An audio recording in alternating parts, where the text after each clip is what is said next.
संपूर्ण हृदय वाणी में पंक्तियाँ आती हैं। गुरमत के सांचे में ढलकर खुद को सुख पहुँचाना है। कहे हर देव सेवा सत्संग सुमिरन करते जाना है। नमस्कार, धन निरंकार जी। मैं श्वेता वर्मा आज आप जी के सामने आदरणीय संत भाई गोविंद सिंह जी के विचार आप जी के सामने रखूंगी। मानव सुखों की तलाश में भटक रहा है, लेकिन सुख केवल सतगुरु के चरणों में मिलता है। दुनियावी सुख क्षणिक है, जबकि वास्तविक सुख प्रभु प्राप्ति से जुड़ा हुआ है। भक्ति की शुरुआत ब्रह्म ज्ञान की प्राप्ति के बाद ही होती है। अगर विश्वास और श्रद्धा है तो सतगुरु भक्तों की रक्षा स्वयं करते हैं। गुरसिक का कर्म है सतगुरु को याद करना, लेकिन इसके लिए सत्संग रूपी सागर में डुबकी लगाना जरूरी है। कामना के लिए भक्ति नहीं होती। मनुष्य आज भौतिक सुखों के लिए भक्ति कर रहा है, जो वास्तव में आध्यात्मिकता के दायरे में नहीं आती।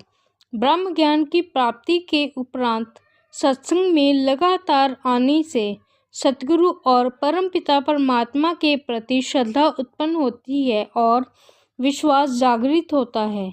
जब शाश्वत सुख की प्राप्ति हो जाती है तो सांसारिक सुख स्वयं ही क्षणभंगुर प्रतीत होने लगते हैं, क्योंकि प्रभु प्राप्ति के उपरांत भक्त के हृदय में संतोष और सब्र की भावना जागृत हो जाती है। संसार आज अज्ञानता के अंधकार में डूबा है और अंधकार से प्रकाश की ओर आने का प्रयास ही नहीं कर रहा है। यदि किसी के अंतर्मन में यह भाव आ भी जाए तो अहंकार वश पूर्ण सतगुरु के उपदेश को नहीं समझ पाता है, जिस कारण वह निरंतर घोर अंधकार में डूबता चला जाता है। अंधकार के कुएं से केवल सतगुरु ही ब्रह्म ज्ञान की अनमोल दात देकर बाहर निकाल सकता है। इनका जन्म 20 जुलाई 1935 को जेहलम जिले में हुआ था। संत निरंकारी मिशन के इतिहास में उनके बलिदान और योगदान को हमेशा सम्मान के साथ याद किया जाएगा।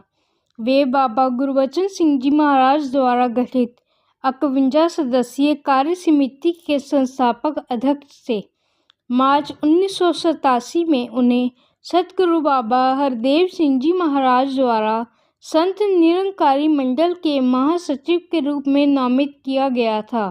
उन्हें हर साल वार्षिक निरंकारी संत समागम के लिए समागम समिति के अध्यक्ष के रूप में भी नामित किया गया था। आदरणीय संत भाई गोविंद सिंह जी ने विभिन्न विभागों की जिम्मेदारी भी कुशलता से निभाई। भूमि और भवन स्थापना, सामान्य प्रशासन, शाखाओं का प्रशासन। उन्होंने अपने सभी कर्तव्यों को पूरी निष्ठा और समर्पण के साथ निभाया। संत निरंकारी मिशन के अध्यक्ष की जिम्मेदारी निभाने से पहले आदरणीय संत गोविंद सिंह जी मिशन के केंद्रीय योजना और सलाहकार बोर्ड के पहले अध्यक्ष भी बने। आदरणीय संत गोविंद सिंह जी के 2 बेटे और 1 बेटी हैं। आदरणीय संत गोविंद सिंह जी 24 अप्रैल 2021 को जालंधर पंजाब में 86 साल की उम्र में निरंकार में विलीन हुए। मानव एकता दिवस पर उनका निधन निसंदेह एक सच्चे गुरसिक के रूप में उनके जीवन की दिव्य परिणति है। निरंकार जी